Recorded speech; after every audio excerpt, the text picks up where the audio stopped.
JNU Teachers Association for inviting me to this series of lectures. It's a privilege to be here in a very different role, not as a child growing up on campus, but as a part of a movement.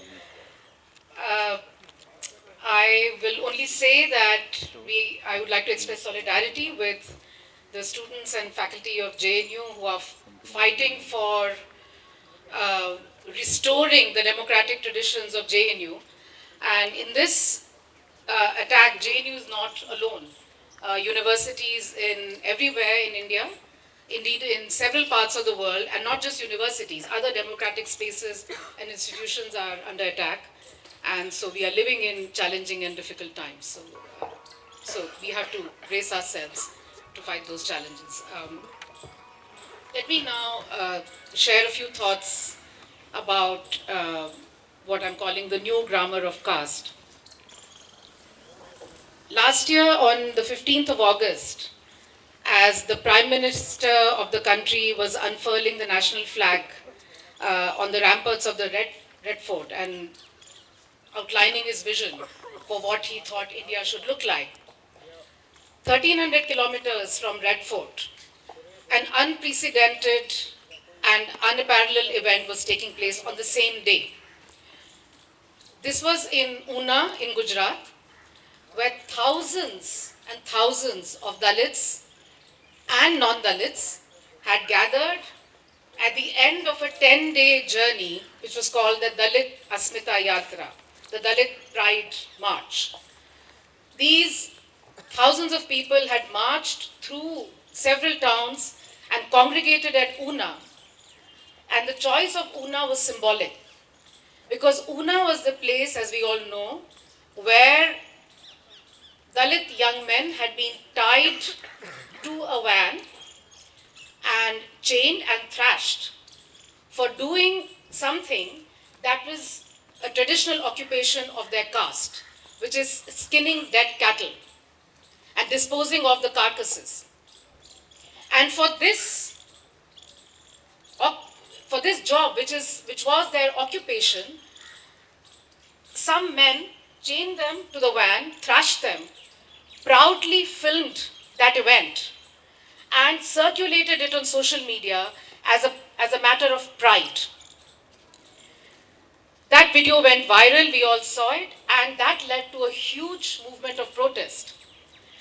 And what was being declared in Una that day, at the same time that the Prime Minister was outlining his vision for the nation, was a declaration of freedom and a declaration of independence, not from colonial authorities, but from the stigmatizing and dehumanizing occupations that kept those individuals, as well as millions and millions of Dalits, in a state of servitude and oppression. They vowed that they will never ever lift dead cattle and that they will not skin dead cattle. And they wanted freedom from these stigmatizing and humiliating occupations that had put them at the bottom of the socioeconomic hierarchy for hundreds of years. They too unfurled the national flag. You know, anyone who protests these days is called an anti-national person. But what we have to remember is that in Una that day, they unfurled the national flag. They were the true nationalists. And that national flag was unfurled by the mother of Rohit Vemula, whose first death anniversary we observed yesterday. And unlike the Red Fort gathering, where school children had to be shoved into buses and brought there forcibly, in Una it was a spontaneous gathering bursting at the seams. The point is that there is a lot of churning as far as caste disparities and caste dynamics and caste oppression is concerned. A churning that we need to understand, and that's what I'm calling the new grammar of caste. And one of the features of that flux or that churning is, just as anti-caste atrocities increase, and one thinks that Ambedkar's vision of annihilation of caste is moving further and further away, that also lends fillip to the anti-caste movement. And it's this dialectic that has the potential to eventually annihilate caste. And so that's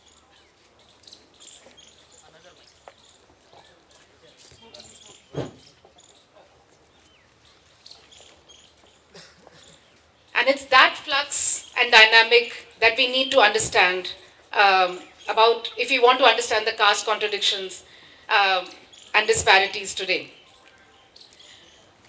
Over the last 15 years, there have been several arguments that have been put forward when it comes to a discussion of caste disparities.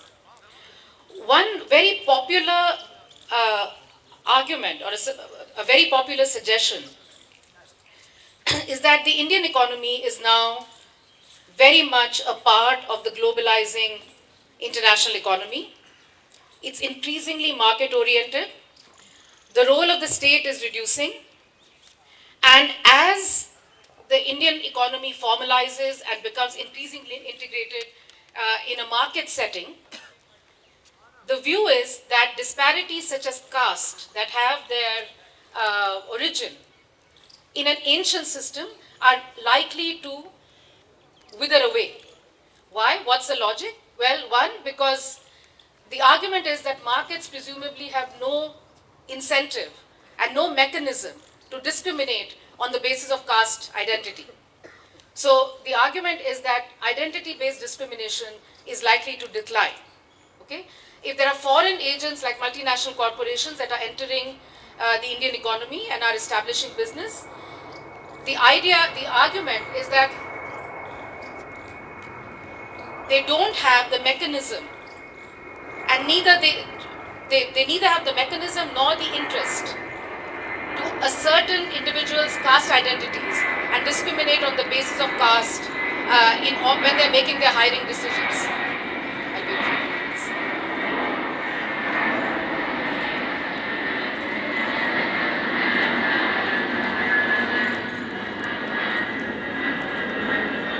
So as the Indian economy becomes more globally integrated, as it becomes a market economy, discrimination on the basis of social identities, especially caste identities, is likely to decline. This is linked to the argument also that along with these changes, India is also becoming more urbanized. And unlike in rural settings, where it's easier to identify individuals' caste or jati, in urban settings, it's not always possible, or individuals may not actually be interested in finding out. So when we travel on the metro or on the bus or we are having chai at Ganga Dhaba, we don't particularly care about who the person sitting next to us is. And we may not be actually interested in finding out. Versus if we had been in a village, we would probably know the caste identities of those with whom we interact on a daily basis. So urbanization is expected to be this big development that is supposed to obliterate and mute caste identities. So that's one argument. The other argument that is also very prevalent in the literature is that since the early 1990s, since the Mandal Commission and the 73rd and 74th constitutional amendments, there is what Jafar Low has called the silent revolution, which is there's been a rise of the so-called lower castes in the political arena, and you now find ministers, leaders of political parties, chief ministers, etc., important political figures that belong to castes that have been historically and traditionally marginalized and discriminated against. So the argument is that some of the gains of that political representation must have translated into narrowing of the material distance between caste groups. And that must have translated into a reduction in discrimination. So both these arguments, and there are others that I'm not going into, but these are the two powerful strands of argument that suggest that over the last 20 years or so, caste disparities and caste discrimination must have declined, right? So these are questions that I believe can be settled empirically. There is sufficient data in the public domain that we can look at, and what I'd like to suggest here is that we need an evidence-based discussion of these issues rather than discussion that is based on our preconceived notions. So let's start with the question of overall disparities, right? So if you look at any data set, any large data set, whether it's the census or the National Sample Survey or the India Human Development Survey, these are large nationally representative data sets. And take any slice of that, you will find the traditional hierarchies of upper castes, OBCs, scheduled castes and tribes, which are the administrative categories for Dalits and Adivasis.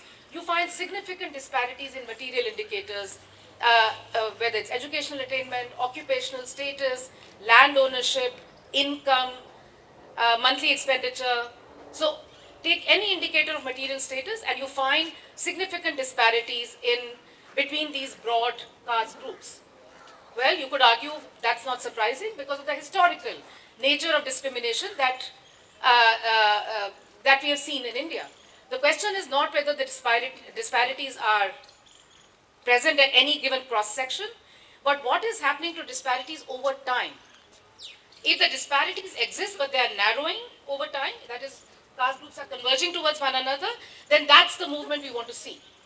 So the surprising thing is not finding of disparities. What we really need to investigate is what has been the movement over time.